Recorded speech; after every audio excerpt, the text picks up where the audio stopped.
we wanted to have a big impact because it's something we talk about a lot. The Empire is rising. They're not going anywhere. We know what's going to happen in the next several years in the galaxy. So it's in a way that's challenging, but it's also really fun to explore what that means. I guess most of these are just going to be for both of you, but I wanted to jump right in. I'm about halfway through the season. I'm absolutely loving it. But the first season of Bad Batch wraps up the storyline of the clones in such a poetic way with the destruction of Camino.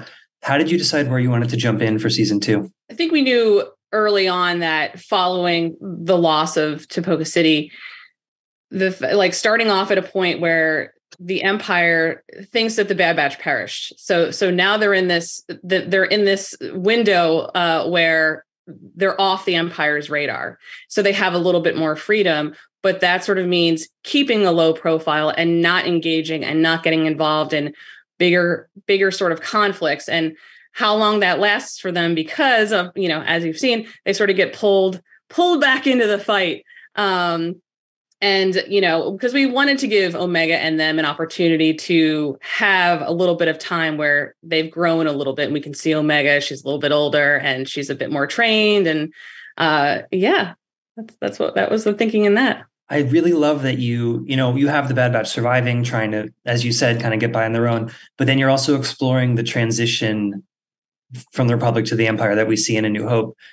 Is it a challenge to balance those storylines? Because they're not always intertwined in the season. Anytime we start talking about the Empire, it sort of takes over and it becomes a big thing. So balancing the season was, is key for us, same in season 1, but the more that we wanted to show, the more the Empire spreading, the more it affects them in various ways. And not even just that all the storylines are Imperial. It's that because of what the Empire is doing, it's allowing other groups to sort of rise and also be bad. And those are kind of groups that the Batch also interacts with. But that's sort of the domino effect of the Empire's, reign of power. And we could see the Empire getting bigger and mightier and more imposing.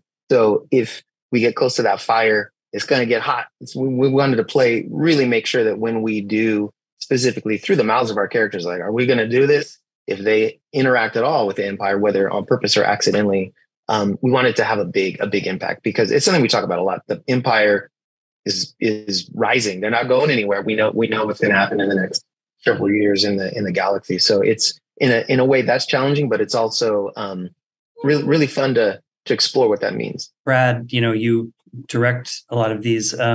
What's your collaboration like with D. Bradley Baker at this point? Because I can't imagine the amount of work that he's doing, but he's also inhabiting these characters for so long. Do you just kind of let him do his thing, or how does it work? Yeah, I mean, we talk a lot. So when we go into record in the booth or over Zoom, however it may be, Jen and I are there and we talk about it with all of the cast, including D. And D's so great because not only is he an amazing talent, but he thinks about, what the characters are doing and he'll react to the script. And we sometimes talk for 30 or 40 minutes before we even start recording anything, just to get into where we were, where we're going.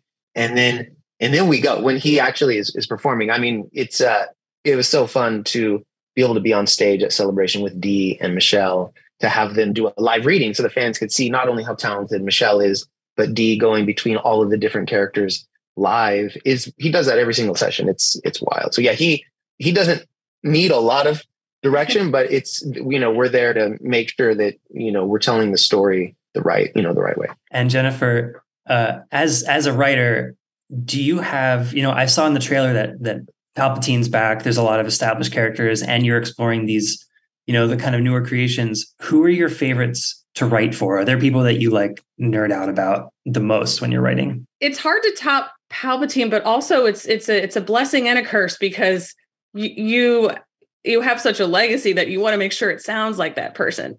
So, and it's same with anytime we bring in a character from Star Wars, we want to make sure it's, we're not completely changing their character or changing how they sound.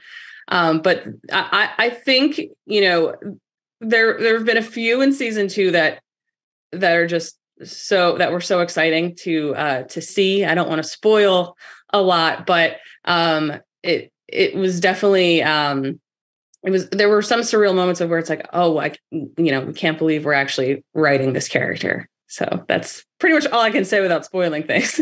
I'll just say, just to piggyback on that, because for the Emperor, we got Ian McDermott to come and do the voice. What an amazing treat. And directing him, speaking of not needing too much direction, explain how it's going, always a little awestruck working with a legacy cast like that. He's so very unlike the Emperor. He's the nicest guy. So great. And there was a funny moment where he corrected the grammar in the script. So I was like, you tell me you are the Sith Lord, sir. That's amazing. So fun. And then I personally don't know if this happens in the season, but as just a Star Wars fan and someone who loves the genesis of Omega, what would it take for Omega and Boba Fett to meet at some point in the timeline? This isn't really the story about Boba Fett. And I'll just say, we talk about. I mean, we're such big fans. I've got a gigantic Boba Fett action figure right over there off screen. But the thing about Omega is like when we talk about point of view and where she's at in the galaxy, where everyone else is at. She really is in my mind, the heart of the team, and how you see how she makes other people react, how she affects other people. Really, our story is mostly about that. I'll just leave it at that. And Boba's on at this point in the timeline, he's on a different path right now. Yeah, for sure. Well, amazing. Again, I love the show so much. Congratulations. And thank you for the time.